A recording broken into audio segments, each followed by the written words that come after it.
open up questions for Coach Knowles, front row. Bill Rabinowitz, Columbus Dispatch. Hi, Jim. Hello.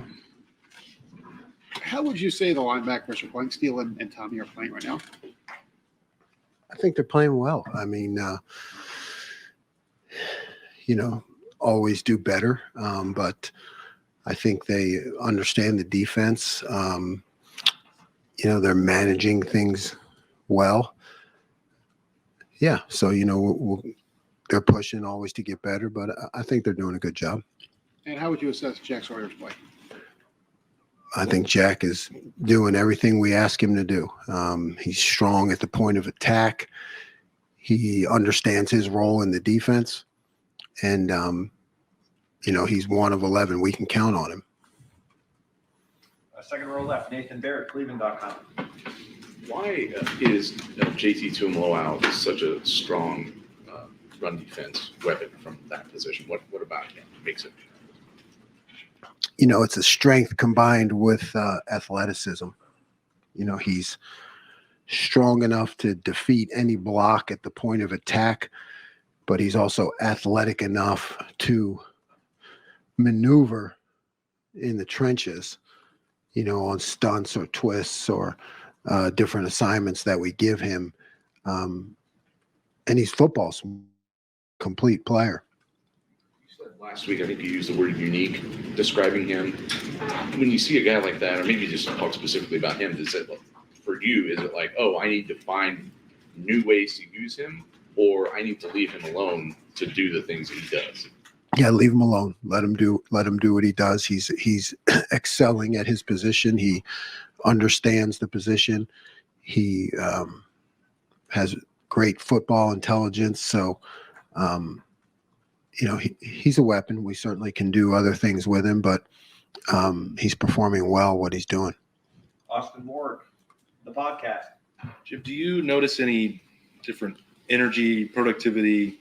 I don't know. What do you feel when Kaden Curry is out there?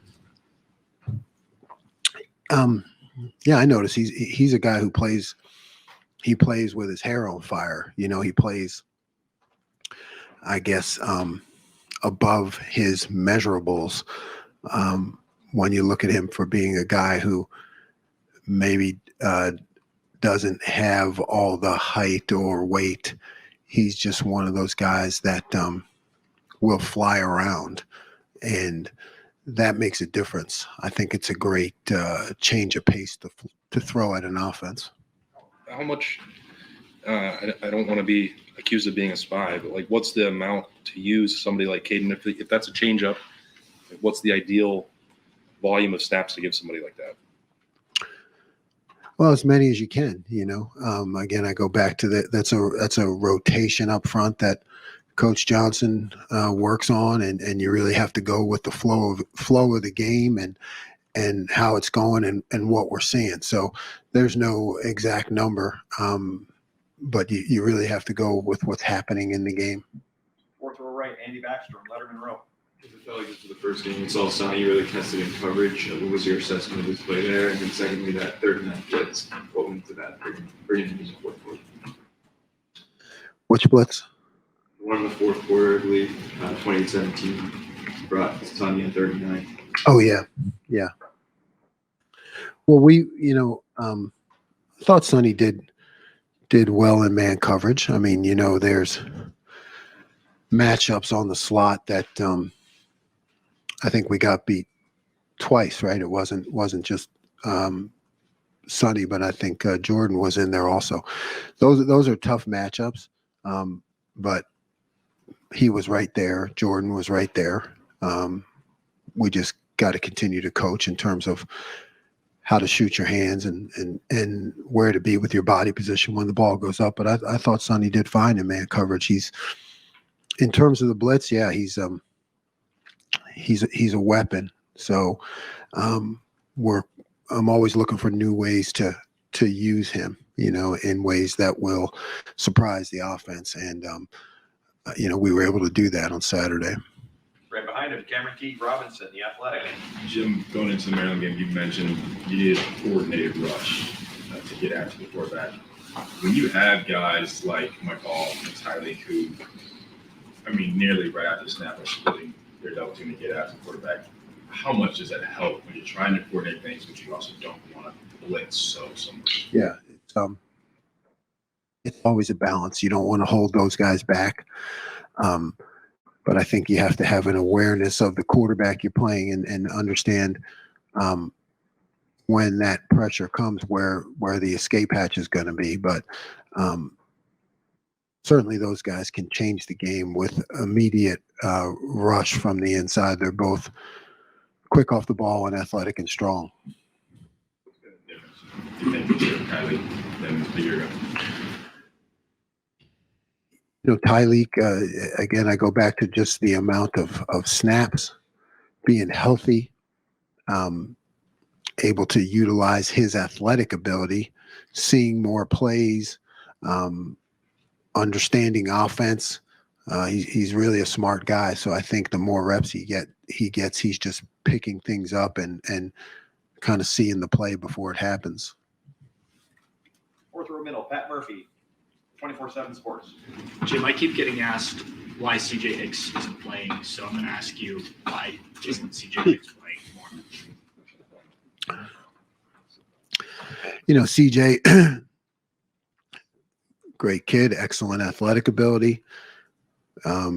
We're getting a lot of, I guess, veteran knowledge and production at the position, the people that are in front of him, you know, and I think it's just that's just the case of him being ready to go, but you know, understanding that there are guys who are really veterans in front of him, and you know, he's learning every day. Right next door, Tony Girdman, Buckeye Huddle. Back to Sonny.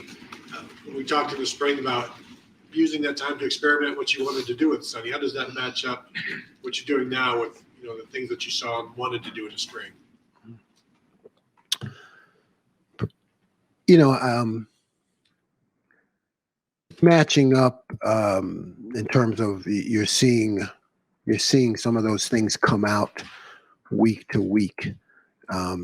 You know, as we employ them. So there are things that we worked on that you're seeing he's doing it in the game. But you know, we made a decision with Sonny to focus him on that nickel Sam strike, whatever you want to call it, that combo player. And he's gotten better because of that. You know, I think it's good to experiment with a guy, but he's young, you know, Sonny's young. So we try to keep those experimental concepts to a minimal to just let him grow at the position. And in terms of what you might be doing with him, not to give anything away, but like what percentage are you with him in terms of, it's not 100% of what you want to be doing with him yet, but where are you right now, do you think, for this year? For this season, probably 80%. You know, I think there's still a solid percentage of things that we'll be doing with him. Camera right, Bill Landis, the podcast. Jim, on Josh's pick six, you showed a pretty aggressive look pre-snap, then dropped out in the zone coverage, and you've talked about wanting to be unpredictable as opposed to maybe like always aggressive, or at least erring on the side of aggression. Does that play maybe the best example of that? And just how is that methodology, you think, going for you so far this year? Yeah, it's a great example. It's a great example. That's exactly what we aim to do more this year. That, you know, is that disguise and create that indecision by the quarterback and be able to jump different routes in different ways. And that one was perfectly executed and not so badly designed, I guess, either.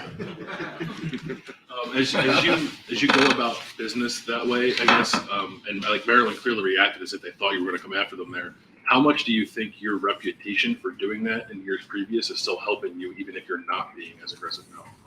I mean, like, they don't watch the film. They just say, "Oh, Jim Knowles, he likes to blitz all the time." They don't actually watch the film. I don't know the answer to that, but yeah, I'll take it. It's good. That's good. Yeah, we, blitzed a lot in the past, not quite so much anymore, but it's always there. You never know when we're going to do it. Fifth row right, Spencer Holbrook, Letterman Road. I guess in that same vein, Jim, how much do you have to trust your linebackers to be able to show by simulating pressure without actually bringing it? Is there a certain level of trust that you have to have in a linebacker before you unleash that part? Absolutely.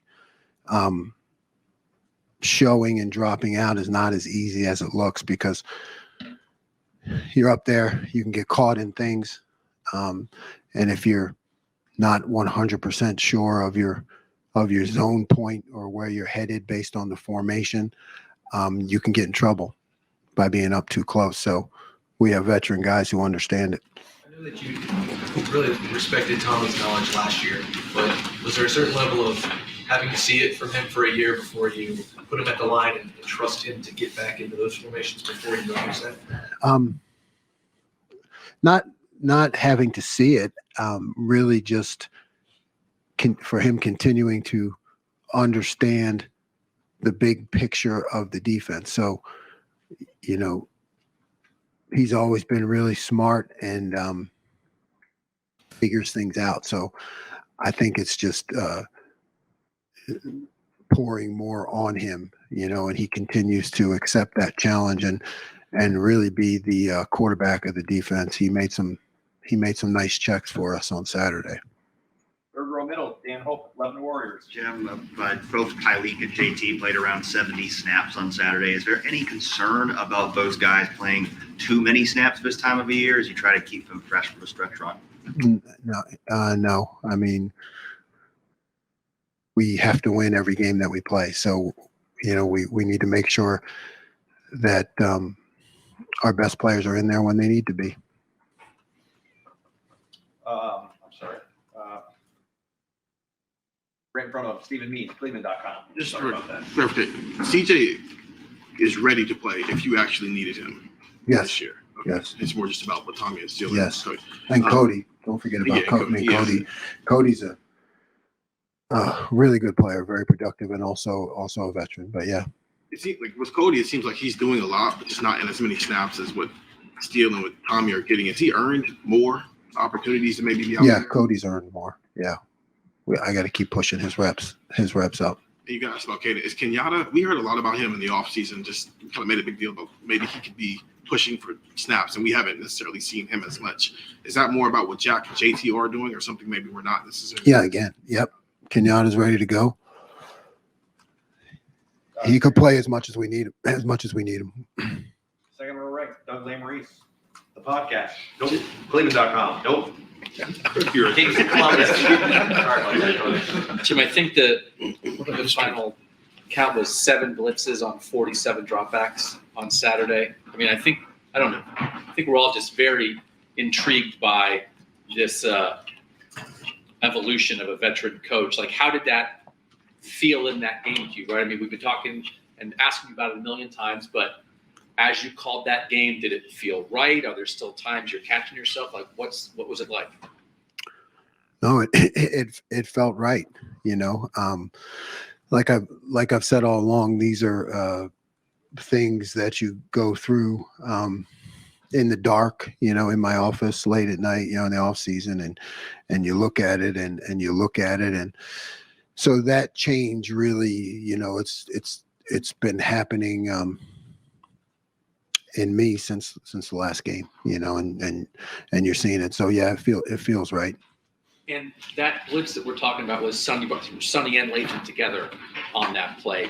Is that one that you have in your pocket for that game and you're just waiting for the right moment to unleash that? Or what's that decision-making process right when maybe you have a look you think it's going to work? Yep. It's the look, have it in your pocket, practice it, and then see the formation. See that it's lined up that the way we want it. I think we checked to it. Yeah. So, based off the look. Third row left, Jeff Gilbert, Pressborough.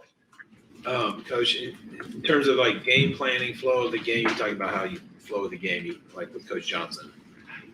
And some of the stuff that I was just asking about too, but are you feeling that better? What's the difference of how you feel going through a game this season versus last season, or even game one of this season to now? Are you just more comfortable knowing what to do with this defense? You know, the honest thing, I think I said it before, I never feel comfortable. I never feel comfortable. So it's just a case of what's working. What do we need to get better at? What's the next play? What's going to happen 2 or 3 plays ahead? What are they doing? So it's a constant evaluation, a constant adjustment. But it's never feeling comfortable, or, you know, my job is not letting anybody else feel comfortable. You know, we have to keep pushing. Over here to the right, play Hall, WSYX. What's your take on their quarterback, Hudson Card? Strong arm. I'm really impressed with his arm. I mean, makes all the throws. Athletic enough to scramble and hurt you. You know, I don't know if we'll ever face one like we had last week, but he certainly is not just a has to be a pocket guy. He moves well. So yeah, I'm impressed. Gets rid of the ball, makes all the throws. We'll wrap things up. Front row, Tim May on 3, Letterman row. Thank you, Jerry. Jim, as you watched last week's game, I would think the idea was to go in and make Talia uncomfortable in one form or fashion. Like you said, you know, cut off the escape hatches, make him find another one. As you evaluated the video, I mean, my opinion was y'all did that for the most part.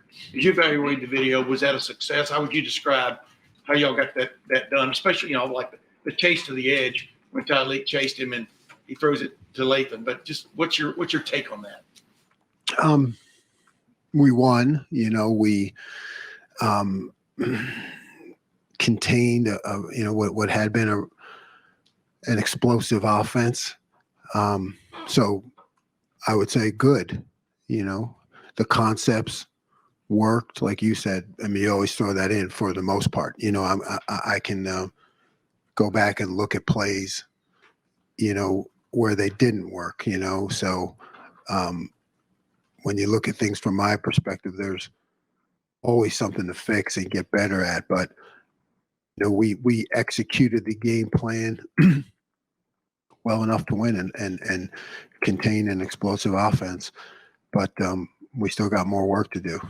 Yes, his former coach John Cooper said the other team practices too. You know, but I wanted to follow with this. I mean, so like they come out in the second half and have that drive straight down the field. I mean, you know, we can get to talk to you Saturday, but y'all immediately got into an adjustment or whatever you want to call it. I mean, obviously they found some things from that moment on in the game. How pleased were you with y'all's adjustments, and what more of a sign is that this is a maturing defense? If you follow, not just the players maybe, but even your staff. Yeah, I'm with you on that. We adjusted well. We recognized what they were doing. We fixed our issues. You know, we were able to move to some different concepts, you know, that we had in our pocket. All the, you know, those things that you a lot of times save until the second half, we were able to pull them out and execute them. So yeah, you're happy with the maturity of our guys, you know, to be in a tight ball game, and that's when you're able to just do some things that you had practiced and pull them out. You got like another level, right? Mm-hmm. And let's think, you know, you got asked about a Hudson Card, but when you watch Purdue, it seems like their offense has been sort of up and down, inconsistent, et cetera. How would you describe it, and what is it when they're going well that they do well in your opinion? Third downs. I think they're 33rd in the country, maybe. I mean, they got a pretty high third down conversion rate. So I think that's something that they do very well. They take a lot of shots down the field. You know, I think they when you talk about inconsistency, they've had some turnovers. You know, I think which have hurt them, but they have the concepts in their offense. You know, that's well run. That if you let them get going, you know, you could end up behind the sticks. Coach, thank you very much. Thanks. Thank you.